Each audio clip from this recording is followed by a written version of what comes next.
abram suas Bíblias no Evangelho de João, no capítulo 7, depois vamos pular para o 8. Eu queria que você pensasse, bem simplesmente, no sentido bíblico de que o perdão ele é maior do que o pecado. Nessa verdade, nessa afirmação. Ela é bíblica, mas vale a pena a gente pensar. Eu já vi pessoas dar ênfase ao pecado de tal maneira que elas estão perdidas e sem chance nenhuma. Mas o perdão, ele é maior do que o pecado. E vocês já perceberam quanto que o perdão liberta, na verdade? Amém. Liberta, meus irmãos. Eu ouvi uma alemã, 20 e tantos anos atrás, ela uma formatura, ela foi numa palestra, e ela usou a expressão seguinte: se você quer ser feliz, não é feliz, mas pode ser até a ideia de feliz nesse contexto nosso, por um pouco tempo, você se vingue, porque vai trazer um alívio para você por um pouco tempo. Mas se você quer de fato ser feliz e ter paz para sempre, perdoe. É diferente. Muitas vezes nós vemos o primeiro sendo aplicado por pouco tempo, mas me traz um sentimento de que eu fiz algo e me satisfez por pouco tempo, porque depois vem o choro e os lamentos. Tá? Mas quer ser feliz, verdadeiramente ter paz para sempre, perdoe. É outro caminho. Então vamos lá, João capítulo 7. Eu vou ler, depois a gente faz umas considerações. 53, bem no finalzinho. Vocês percebem? Pode ser que na sua Bíblia esteja junto, coladinho com 8. E na sua Bíblia talvez esteja começando com uma chave, um colchete, um asterisco, algum sinal que marca esse texto até o verso 11. Diz assim no 53, e cada um foi para a sua casa. De manhã, eu vou ler, meus irmãos, na área, acho que assim para mim vai ser melhor para o expor, tá? Então vamos lá de novo. E cada um foi para a sua casa. Jesus, entretanto, ele foi para o Monte das Oliveiras, e de madrugada voltou novamente para o templo, e todo o povo ia ter com ele, e assentando os ensinava. Os escribas e fariseus trouxeram à sua presença uma mulher surpreendida em adultério, e fazendo-a ficar de pé no meio de todos, disseram a Jesus: Mestre, esta mulher foi apanhada em flagrante adultério, e na lei nos mandou Moisés que tais mulheres sejam apedrejadas. Tu, pois, o que dizes? Isto diziam eles, tentando-o, para terem de que o acusaram. Mas Jesus, inclinando-se, escrevia na terra com o dedo. Como insistissem na pergunta, Jesus se levantou e lhes disse: aquele que dentre vós estiver sem pecado, seja o primeiro que atire a pedra. E tornando a inclinar-se, continuou a escrever no chão. Mas ouvindo eles esta resposta, e acusados pela própria consciência, foram se retirando um por um, a começar pelos mais velhos, até aos últimos, ficando só Jesus e a mulher no meio onde estava. Erguendo-se Jesus, e não vendo a ninguém mais além da mulher, perguntou-lhe: mulher, onde estão aqueles teus acusadores? Ninguém te condenou? Respondeu ela: ninguém, Senhor. Então lhe disse Jesus: nem eu tampouco te condeno. Vai e não peques mais. Fecha chaves, colchete, parênteses, encerra esse assunto. Apenas algumas considerações, meus irmãos, breves. Eu realmente não tenho interesse nenhum em entender nesse tipo de discussão, porque os irmãos vão perceber que eu penso disso como pastor, tá? Mas vale umas considerações. Alguns teólogos, pastores, eles consideram isso também muito bom como preliminar ao texto. Esse texto ele é tratado dentro dos teólogos, dentro dos estudiosos, como um texto chamado de interpolação, tá? É bom você saber disso, porque uma hora alguém pode te confrontar e você fala assim: mas nunca ouvi falar disso. Interpolação. Interpolação é um texto na sua Bíblia que vai estar marcado de alguma forma, separado, normalmente com chave ou com algum tipo de parêntese, começo ou fim. significa isso? No caso específico desse texto aqui, e a grande parte deles, mas esse texto aqui, por quê? Porque ele não aparece, ele não é encontrado na maioria dos manuscritos antigos. Os manuscritos que compuseram os demais textos de João, não se encontrava esse texto aqui. Então, existe um forte argumento, no caso desse texto, de que ele foi inserido ao final do século II, bem no finalzinho do século II. Por quê, meus irmãos? Porque era um tempo em que estavam tratando o pecado do adultério, um pecado sexual, no caso aqui, o adultério, como um pecado imperdoável, ou praticamente imperdoável. Então, quando havia um adultério, estava havendo um tipo de julgamento e juízo de que aquela pessoa ela não poderia ser perdoada. E aí insere-se esse texto. Esse é o pensamento, essa é a ideia. De fato, ele foi inserido no Evangelho de João. Mas é importante a gente pensar que quando você pensa em adultério hoje, por exemplo, há em alguns casos essa possibilidade. Alguns acham que é imperdoável. Eu conheci um homem que estava nessa condição.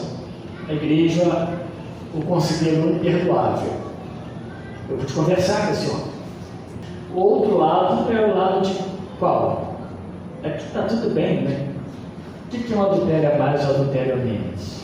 É os extremos em que a gente vive. Tá? Só para a gente entender. A Vulgata foi a tradução do Antigo Testamento e do Novo, o hebraico e grego, para o latim. De Vulgata é uma inscrição popular. Era para chegar aos povos, às pessoas mais simples. Essa é a ideia de Vulgata. E a Vulgata, em si, ela vai inserir esse texto como parte, quando ela publica a Vulgata ela aceita esse texto já nas suas traduções. Portanto, se você as traduções a partir da Vulgata para passar a adotar. E a partir daí, meus irmãos, tornou-se uma base também para diversas versões e traduções, inclusive as que nós mais usamos. Todas elas têm. O que estão fazendo? Então, eles colocam dentro de parênteses para que haja uma explicação sobre esse texto. Alguns creem que ele interrompe, ele está nesse meio, ele interrompe a continuidade lá do 7, quando Jesus está falando: quem vier a mim, quem tem sede, venha a mim e beba. Jesus está ali junto com o povo na festa do tabernáculo, e ele fala essas coisas, e ele vai continuando, deveria continuar depois no 8:12. Eu sou a luz do mundo também, porque tanto a água, eles estavam usando, elas derramavam nos dias da festa, derramavam a água ao redor do altar. Ele vai usar a imagem da água, e depois ele vai olhar para a luz. Nós pegamos já o texto posterior aqui, à noite. Ele vai olhar para a luz, que acendiam 4 piras enormes lá, para clarear ali sobre as piras, e com tochas na mão eles cantavam a Deus, e ele vai falar: eu sou a luz do mundo. Quem vir a mim, ou quem vier a mim, não andará em trevas, a partir do 12. Então eles falam que isso aí tem uma conexão, então não encaixa bem aí. E eles vão dizer que esse texto aí encaixa muito bem lá em Lucas 21, 37, 38, olha que interessante ver. Tem sentido, Lucas, quando você pega Lucas 21, 37, 38, claro que a gente leu, Lá diz assim: durante o dia Jesus ensinava no templo. É o que está aí em João 8, 1 e 2. Durante o dia Jesus ensinava no templo, e depois ele saía, passava a noite no monte, chamado das Oliveiras, e todo o povo ia de madrugada ao templo a fim de ouvi-lo. Aí, se você pegar o verso 8:1 e 2, entretanto, foi para o Monte das Oliveiras, 8:1 de João, e de madrugada voltou novamente para o templo, e todo o povo ia ter com ele, e assentando os ensinava. E aí, você continuaria aqui em Lucas. Alguns acham que é a linguagem mais de Lucas do que de João, tudo isso aí, por isso que eles falam que é um texto interpolado. Ele é colocado aqui, mas talvez não faça parte dos escritos de João. O que você faz então? O que a gente vai fazer? Alguns até nem estudam, alguns nem comentam esse texto, e alguns autores bem conhecidos, não vou ficar citando nomes aqui. grande parte deles sim comentam. Alguns não pregam. A maioria, eu creio, irmãos, trata isso aqui, é o que eu percebi, como um fato bíblico real. Tá? Ele aconteceu com Jesus e essa mulher e essas pessoas, só que não de autoria de João. Assim que eles fazem somente essa distinção. Não é de autoria de João, de autoria de um outro, talvez Lucas, mais provável que seja. E eu quero só dar uma palavra final e eu quero aproveitar, porque eu concordar, né, com o que escreve William Hendrickson na sua finalização. Achei muito bom, porque tem a ver com o que eu creio, sempre que eu vejo esse texto. Ele diz assim, embora não se possa provar que esse relato fosse uma parte integral do quarto evangelho, né, que é João, também não é possível estabelecer o contrário com qualquer grau de certeza. Falar que não é. Além disso, cremos que o que está registrado aqui realmente ocorreu e não contém nada que conflite com o espírito apostólico ou a mensagem do Evangelho. Ela não contradiz o que acontece aqui. Portanto, em vez de remover essa seção da Bíblia, ela deve permanecer e ser usada para nosso benefício. Os pastores não devem temer usá-la como base para sermões. Por outro lado, todos os fatos a respeito da evidência textual devem ser informados.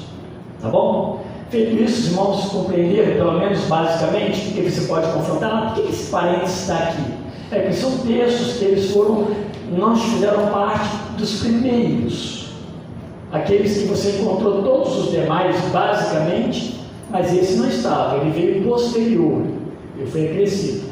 Mas grande parte, a maioria dos estudiosos consideram ele um texto inspirado, ele aconteceu com Jesus Cristo. E meus irmãos, eu ouso dizer que se você encaixar aqui nesse meio, tem sentido, inclusive, tem sentido.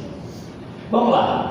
Quando a gente olha para esse texto, nós somos obrigados a pensar que a gente vive numa sociedade sobre o pecado e debaixo do pecado. Então, o que acontece aqui não é nada novo para nenhum de nós.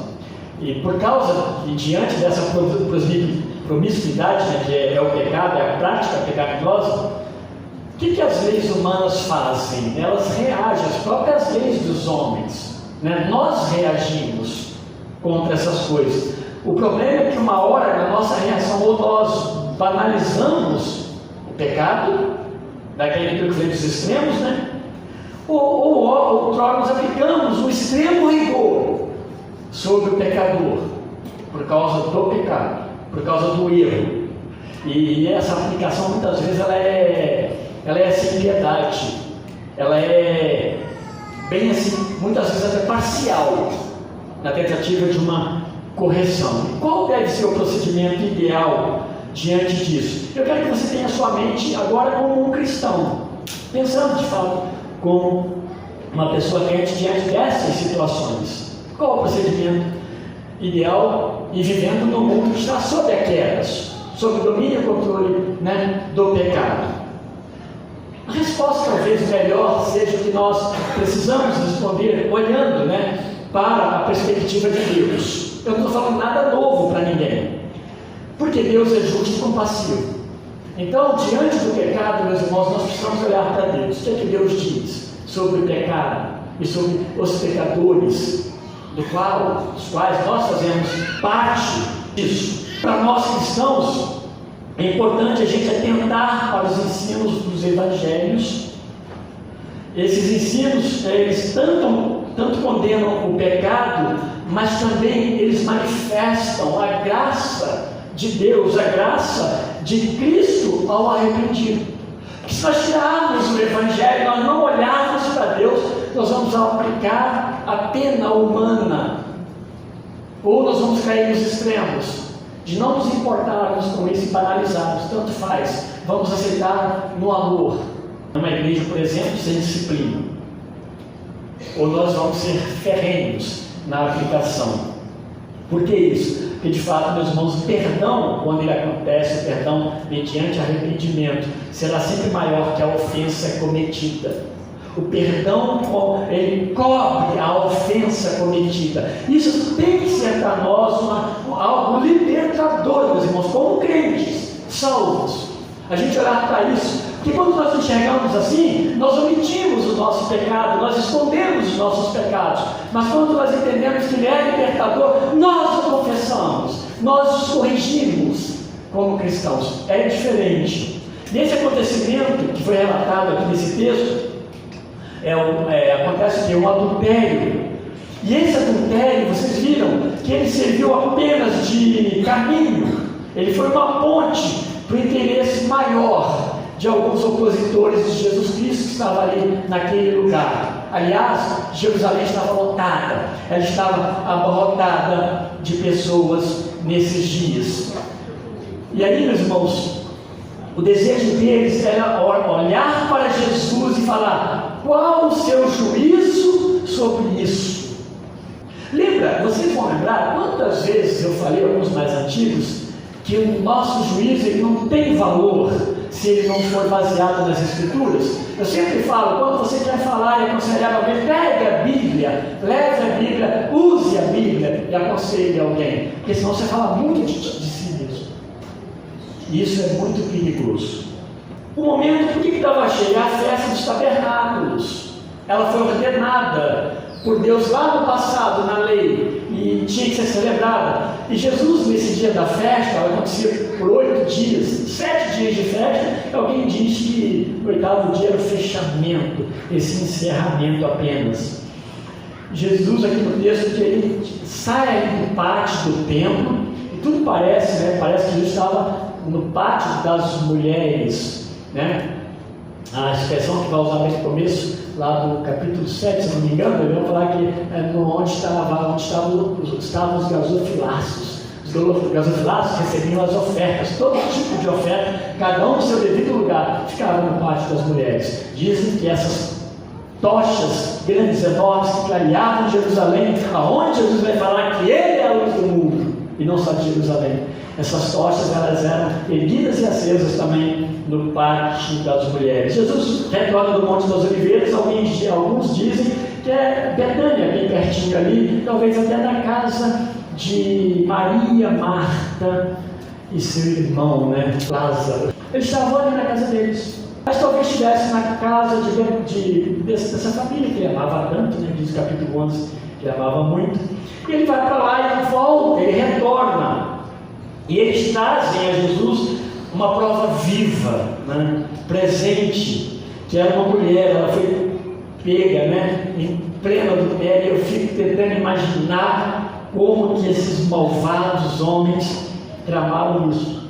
É como se a gente colocasse vigias na vida dos irmãos para pegá-los e acusá-los, né, poder acusar, e depois festejar isso. Isso é terrível, meus irmãos.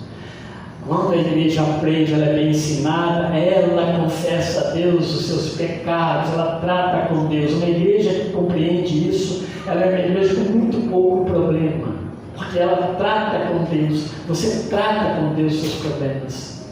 Dificilmente vai chegar na última instância, que é a assembleia da igreja.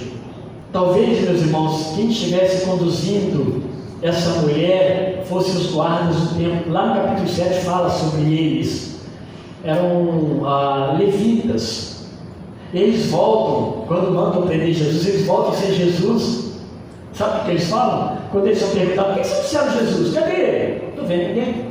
E eles falam: ninguém fala bem, ninguém fala com tanta autoridade como aquele homem.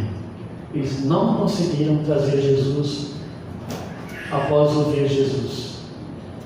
Esses guardas, possivelmente do templo, ficaram vigiando. A festa era grande. Quantas coisas aconteciam numa festa dessa? Quantos adultérios aconteceram? Bastava um.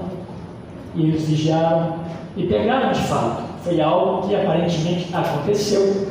É um fato real. A mulher, o adultério desta mulher. E eles trazem essa mulher, amando provavelmente desses fariseus, desses líderes religiosos.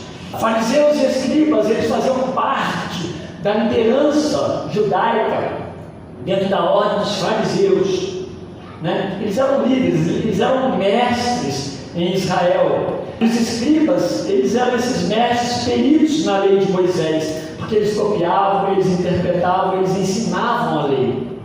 Eram pessoas conhecedoras, eles dominavam isso aqui. Portanto, eles conheciam todas as regras. Tudo aquilo que ficou aparentemente meio escuro, eles conseguiram achar um desfecho, errado ou não. Eles subscreveram isso como lei.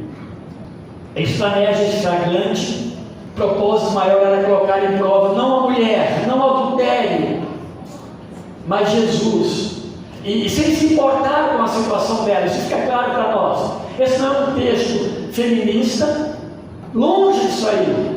Não se passa pela mente de Jesus, de ninguém aqui, isso aqui, né? Usar alguém e falar assim, mas aqui está vendo? Eu vou usar essas expressões, vocês vão perceber, mas não é esse o propósito do texto. Cadê esse homem? Está vendo? Olha só. Não é essa a ideia.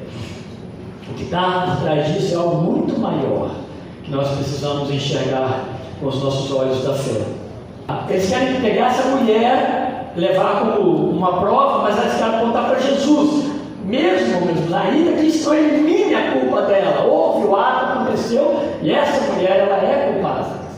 O que a gente percebe inicialmente nesse ato que eles praticam é muita crueldade. A gente pode botar um alto teor de crueldade bem aparente, porque por que eles estão fazendo? Qual o propósito? Qual é a motivação maior para eles? Era outra. Não era confrontar realmente com as escrituras apenas e enxergar o pecado. Então, há sim crueldade e há aqui injustiça. Até porque aí sim, adultério não se comete sozinho. Então, há injustiça aqui. Existe um homem, e a gente não sabe onde esse homem está. Talvez ele tenha escapado. Por quê? Porque é veloz. Quem sabe ele não era amigo do policial. Estou fazendo aqui conjecturas. Quem sabe ele não era um mestre fariseu que armou tudo isso, né? A intenção dele está toda pervertida. Quem é? Este homem, cadê ele de fato? E como que ele não está presente? No fundo, no final das contas, não interessa isso. É outra coisa que interessa para eles. E a lei de Moisés, ela condena não só uma mulher, ela condena a mulher e o homem que comete o adultério. Por fim, o que se percebe de forma muito clara é que não está, ou não era a questão do adultério, nesse contexto aqui, dessa mulher que é levada diante de Jesus, que interessava para eles. Não era isso, mas Jesus, o verso 6 está falando sobre isso, através de uma resposta que ele desse para eles. Acho que eles estavam se pegando a mão. E agora? E ele, quando eles trazem a mulher, eles trazem a receita junto. Salão, na lei de Moisés, ela deve ser apedrejada. A lei fala, Jesus. Jesus Paulo falou que na sua condição é passiva e ativa. Jesus, ele estava na condição ativa, obedecendo a Deus pela palavra de Deus. E é isso que você vê nos evangelhos. Ele não foge das Escrituras. E agora ele está diante das Escrituras. Olha o que fala Deuteronômio 22. Acho que vale a pena nós lermos. Deuteronômio 22, versos 22 até o 24, para a gente se situar no que eles estão querendo propor para Jesus, né? Por esse caso. Olha o que diz. Se um homem for apanhado na cama com uma mulher de outro homem, morrerão os dois. O homem que se deitou com a mulher e ela também. Assim exterminarás o mal de Israel. Se uma moça virgem hoje for encontrada por um homem na cidade e ela se deitar com ela, e ele se deitar com ela, levareis os dois à porta daquela cidade e os apedrejareis até a morte. A moça, porque não gritou na cidade, e o homem, porque humilhou a mulher do seu próximo. Assim exterminarás o mal no meio de ti. Se continuar lendo esse texto, vai falar inclusive quando uma mulher o mesmo caso acontece no campo, em que ela grita, porque ela não gritou por socorro. e que ela grita por socorro, mas não tem ninguém que a ouve. Nesse caso, só ele é apedrejado. Mais adiante está escrito. Tem esse contexto aí, né? E fala de virgem e de mulher. Ambos são condenados, tanto uma quanto a outra que é pega do é condenada. O primeiro fala de morte, não fala que tipo de morte, para a virgem fala morte de apedrejamento. Mas a ideia aqui, meus irmãos, é para ambas ou para ambos, né? Sempre morte, provavelmente, de apedrejamento. E essa é a ideia. E agora, meus irmãos, fica uma questão. Por causa da nossa própria limitação, diante de uma pressão como essa, porque Jesus agora, de fato, ele é confrontado. E a gente vai entender por que ele está sendo confrontado e por que é difícil responder. Porque uma coisa é você pegar o livro da Bíblia com alguém e você explicar, olha, isso é assim porque está escrito aqui. E ela disser, sim, na verdade está escrito aqui, eu concordo. Mas não é sempre bem assim. Quando há motivações erradas por trás, extra-bíblica, você fala assim, mas a Bíblia não manda apedrejar, mas a Bíblia não manda perdoar. E por isso que eu coloquei como título dessa mensagem que o perdão ele é maior do que a ofensa. Porque foi assim que Jesus fez conosco. Se o perdão não fosse maior que a ofensa, nós jamais seríamos perdoados. Então, de fato, há uma injustiça bíblica. E qualquer coisa que Jesus respondesse aqui não satisfaria aqueles homens. Só Deus mesmo, para dar tanta sabedoria dos irmãos diante dessas coisas. Se Jesus ele rejeitasse a aplicação da lei, a credibilidade seria instantaneamente minada. Por quê? Porque ele descumpriu a lei. Caiu entre vocês um homem, um mestre que não obedece a lei. Não, acabei de ler para os irmãos aqui também. Se ele mantém o apedrejamento, e aí ele manda apedrejar essa mulher, e aí ele ia ter uma atitude que na verdade ela era impopular. Olha só, interessante, era uma atitude impopular, porque os próprios romanos não apoiavam e nem permitiam mais morte que não fosse decretada por eles. Se eles decretassem, tudo bem, está autorizado. Se não, não havia alguns desses casos. Lá em João 18:31, fala disso. Eles mesmo, os judeus falam assim, nós não temos poder para matar. Fala com os líderes, fala com o Pilatos. Vocês têm, nós não. Mas quando chega Estevão, a vista grossa. Estevão é apedrejado até a morte de Jerusalém. Dessas duas prováveis, então, ou mais prováveis possíveis respostas que Jesus poderia dar, qualquer uma colocaria Jesus em situação desagradável diante do povo que estava ali. E o povo amava um acontecimento novo, uma novidade, principalmente a possibilidade de um apedrejamento ali na porta da cidade. A justiça desse cenário não era a coisa mais importante, então. E Jesus, meus irmãos, logo no início, ele vai o quê? Escreve na terra, ele abaixa a cabeça, ele se encurva e começa a escrever na terra. Porque ele escreve, o que ele escreve é só especulação, tá? Por isso eu não vou me perder aqui. A gente tem muita coisa que é escrito sobre isso aí, acho que não vale a pena. Sabe o que ele escreveu, né? Mas aqueles homens que importunavam não davam sossego. Eles estavam ali, quero te ouvir, responde. Sabe quando você está sob pressão? Até como cristão mesmo, responde, né? E eles queriam eles chegavam como a melhor maneira de empurrar, agora nós pegamos ele. E não tem saída, não tem resposta que ele dê que vá satisfazer, né? Talvez, meus irmãos, essa tenha sido para eles a ideia mais genial de todos os tempos. As palavras de Jesus, meus irmãos, elas nunca voltam sem sentido, sem propósito. Jesus tem autoridade. Eu pensei agora há pouco que em dado momento, meus guardas falam, nesse homem, ninguém fala como fala este homem. E nós não conseguimos falar como Jesus. Nós aprendemos, buscamos imitar Jesus, não conseguimos falar, não temos a autoridade que Jesus tem, senão a autoridade que Ele nos concede. Olha como que é difícil. E aí eu estou chamando a atenção para a sabedoria de Jesus Cristo. Na sua resposta, aqueles homens que desejavam morte, estavam afoitos, olhos vermelhos, né? Saindo, escorrendo sangue, desejando matar. Ele vai recorrer à própria lei de Moisés, o que eles não se importavam, o que eles deveriam ter feito como líderes religiosos. A própria lei que eles estavam usando para condenar alguém de forma indireta, porque eles queriam condenar a Jesus Cristo. E pegaram aquela mulher ali para justificar. Talvez eles até soubessem do perdão, mas nós precisamos usar esse argumento. Se ela morrer, né, se ela for condenada, não tem problema, mas o mais importante, né, é que a gente pegue este homem. Enfim, o que acontecesse ali não tinha muita importância. Jesus vai lá em Deuteronômio 17.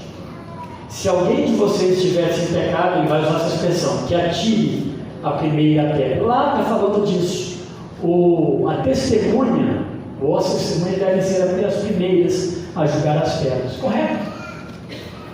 Ela viu e ela vai atestar isso diante de Deus e do povo, atirando a primeira pedra. Tudo bem, estava dentro dos preceitos, princípios de Deus, de formação de um povo santo. Parece cruel, mas não, isso são coisas do Senhor. Mas eles deveriam ser os primeiros a fazer isso. Eles foram as testemunhas do que aconteceu. Jesus, meus irmãos, ele não vai retrucar, olha só, a lei, o que a lei manda, ele não retruca o que a lei manda.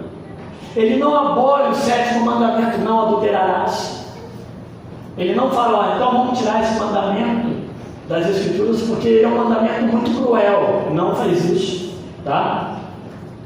Ele não arranja uma saída para o pecado da mulher, coisa que nós precisamos tomar muito cuidado conosco e como igreja. Arrumar saídas para pecado, arrumar justificativas para pecado, arrumar expressões que o amor cobre tudo, sendo que quando a disciplina acontece, isso é amor, biblicamente falando. A gente tem que tomar cuidado com os extremos mesmo, mas Jesus não faz nada disso.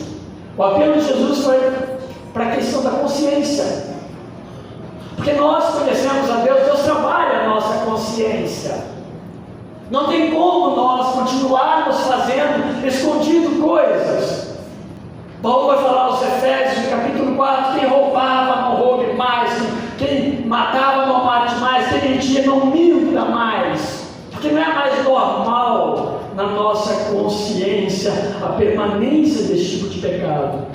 Ele vai apelar à consciência. É interessante, eu quero até ler esse texto sem querer ser prolongado, mas vale a pena. Mateus capítulo 7, de 1 a 5, Jesus está falando coisas que ele já falou, que ele já ensinou. Ele não está fora nem das Escrituras de uma forma geral, e nem do que ele já falou ali no meio do povo, ou aqui no caso, no Sermão do Monte. Ele diz assim, 7:1: não julgueis para que não sejais julgados, porque sereis julgados pelo critério com que julgais, e sereis medidos pela medida com que medis.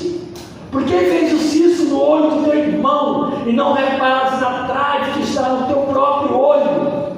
Aqui é um juízo errado, é um juízo que se faz sem olhar para cima. O que importa é que o outro seja condenado e eu saia por cima, apontando o meu dedo. Ele diz mais: e como dirás o teu irmão, deixa-me tirar o cisco do teu olho quando tens uma trave no teu? Hipócritas, tira a primeira trave do teu olho, então enxergarás bem para tirar o cisco do olho do teu irmão. A teologia é a base de solução de problemas. Por isso que ele está falando que ensino é bom. Quanto mais você aprende, mais Deus te liberta de tantas coisas erradas e pecados. Mas não, quando nós nos libertamos através do conhecimento das Escrituras, nós nutrimos, nos alimentamos com pontos isolados das Escrituras. E aí, meus irmãos, sabe lá o que acontece na nossa miscelânea, na sopa de teologia que nós fazemos para nós e tomamos uma sopa rala, né? Na verdade, é isso mesmo que vocês desejam conscientemente. Eu estou virando para eles falando. Há sinceridade nos propósitos dos seus corações diante de Deus? Vocês estão de fato se baseando nas Escrituras para esse julgamento? O que vocês querem, de fato, do que vocês estão fazendo e demonstrando? Eles estavam todos, na verdade, desqualificados para julgar. Eles não podiam julgar, eles não eram juízes. Porque, meus irmãos, acima da prescrição bíblica que a Bíblia descreve, eles faziam para alcançar uma ambição, um interesse pessoal, coisa que estava no seu coração, um desejo do coração. Lembra quando a gente fala que o meu coração, você é aconselhado a fazer isso? Tem muitos positivistas aí, tá? Coaches, pastores coaches, que vai te falar: olha, hoje é o tempo de você olhar para o seu coração, mas não você pedir a Deus perdão e mandar Deus consertar, é o tempo de você seguir o seu coração. Vai em frente. Cabismo, meus irmãos, nosso coração é enganoso, ele é pecaminoso, e Jesus está confrontando aqui os homens com essa situação. A mulher era apenas um meio para eles chegarem no que eles queriam, que não era propriamente a situação dela. Não se importava se ela morresse, se ela fosse uma virgem que teve uma relação com aquele homem, se ela fosse uma mulher casada, mas se fosse uma mulher casada, não importa! Não importa se ela vai deixar filhos para trás. O que importa, o que esse homem vai responder? Eu quero ver o que ele vai falar. Eles apontavam o dedo para essa mulher, mas havia também apontado para eles o dedo de Deus, seus próprios pecados, mostrando seus pecados nas suas consciências.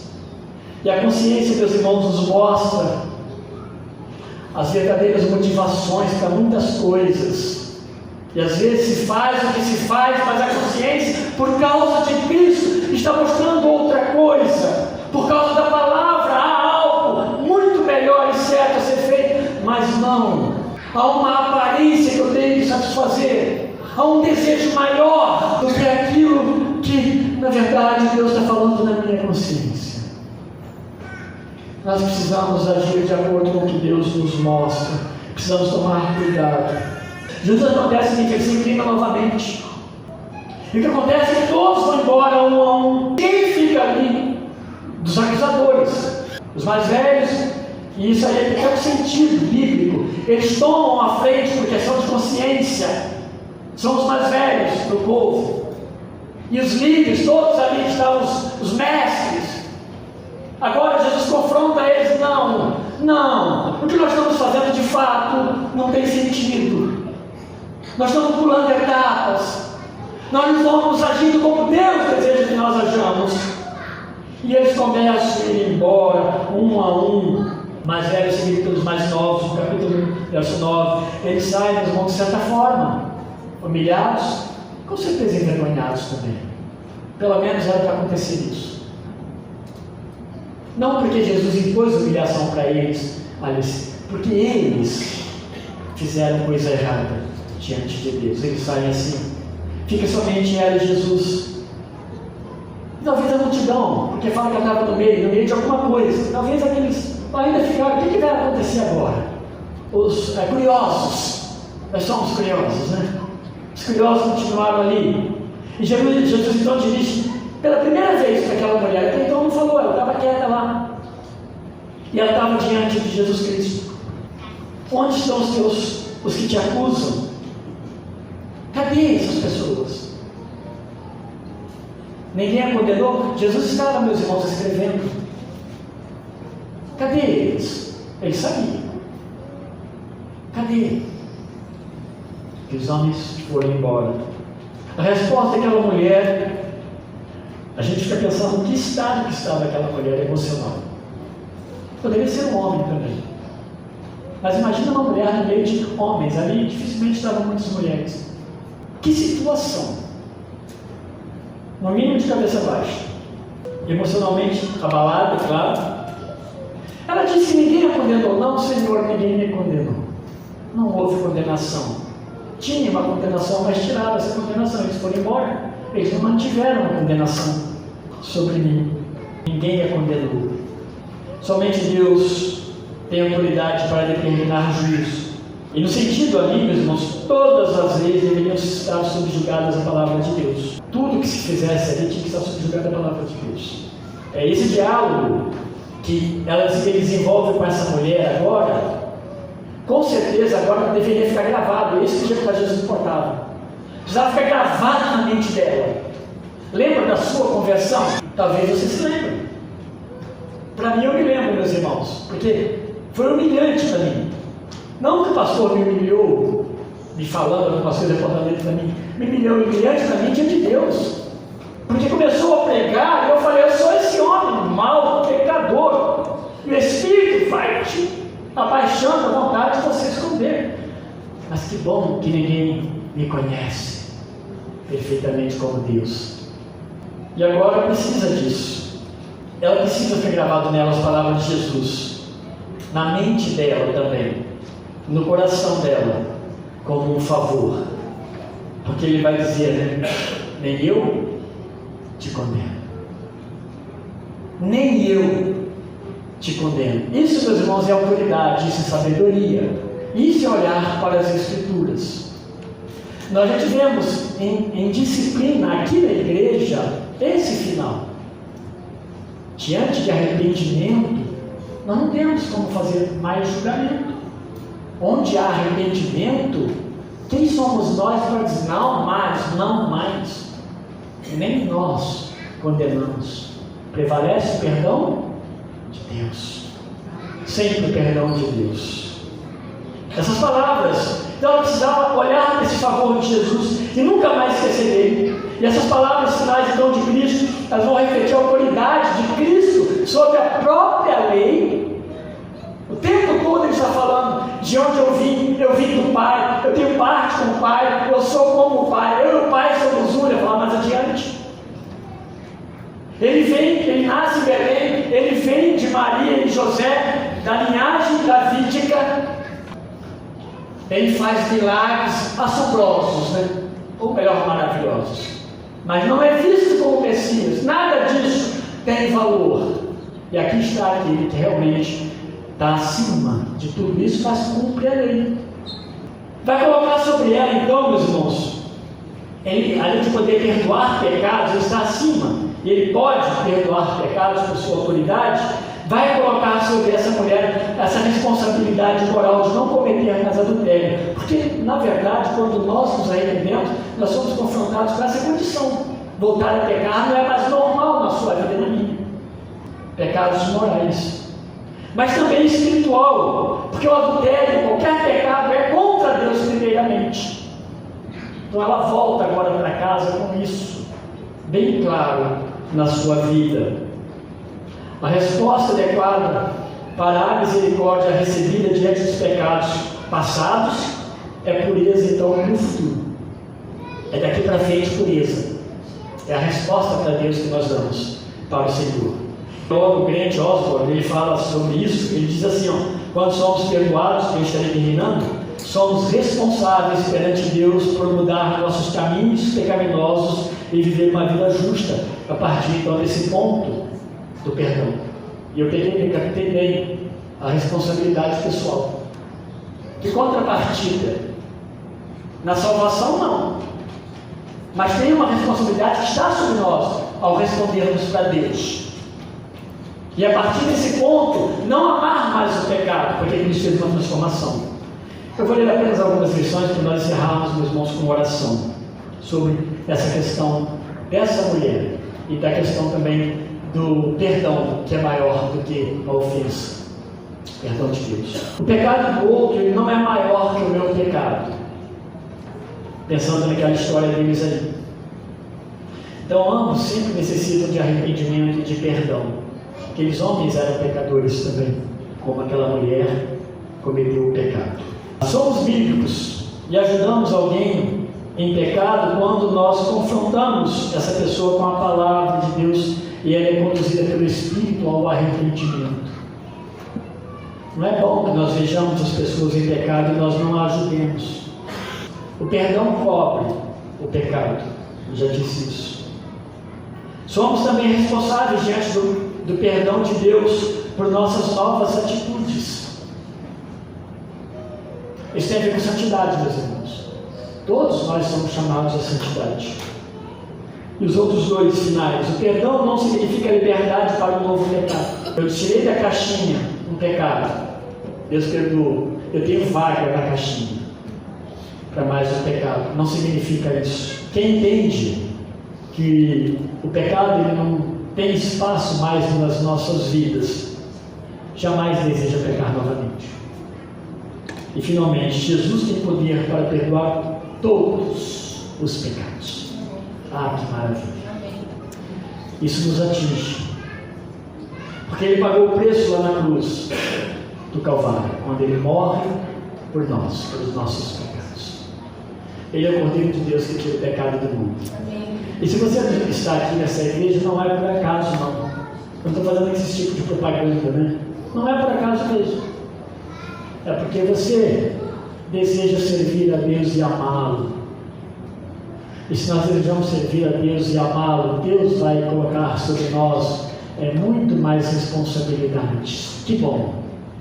Porque Deus tem coisas melhores para nós, pecadores, mas que não amamos mais o pecado. Eu quero convidar a todos a olhar para esse texto, para que no exercício do pecado e do perdão, a igreja seja bíblica sempre. Você seja sempre bíblico. Não se omitir, mas sempre ser bíblico. Mas você que nos visita, talvez não tenha tido nenhuma experiência com Cristo de salvação. Você possa ter a certeza de que Ele salva o pecador de seus pecados. Começando do seu pecado, da incredulidade. E depois dos seus pecados cometidos. Você não vai fazê-lo mais por prazer. Nós lemos aqui, foi lido que se confessarmos os nossos pecados, Ele é fiel e justo para nos perdoar os pecados e nos purificar de toda injustiça. Ó, Deus maravilhoso. Deus abençoe a todos, meus irmãos. Vamos orar ao Senhor.